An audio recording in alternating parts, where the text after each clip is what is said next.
Des tifos, des slogans, des drapeaux et même des maillots. Est-ce qu'on serait dans un match de foot ou de rugby?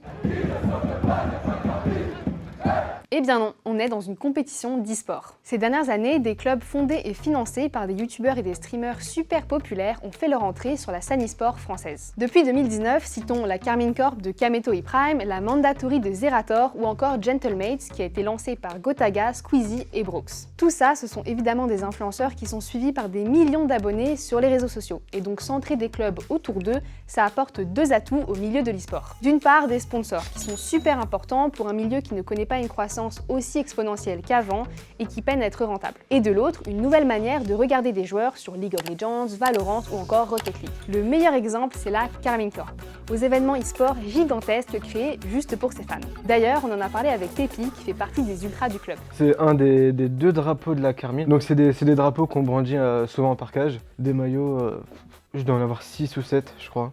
Et on a une petite tradition, c'est avant chaque match, on se retourne et on saute et on chante qui ne saute pas n'est pas Carmine.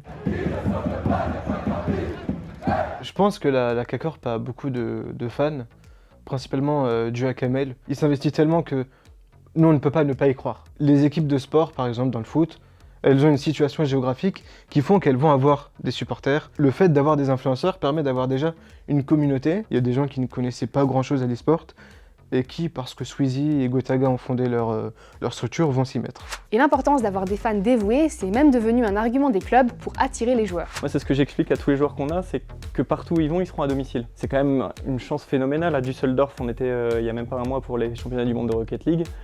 Ils sont arrivés à plus de 600, ils ont fait un tifo monumental qui n'aurait pas fait honte dans un stade de foot. Enfin, ils mettent vraiment l'e-sport à un autre niveau. Résultat, à l'image du GP Explorer, où des internautes qui ne sont pas forcément fans de F1 se sont réunis pour soutenir leurs influenceurs préférés, ce mélange d'e-sport et d'influence est capable aujourd'hui de remplir les plus grandes salles de spectacle d'Europe.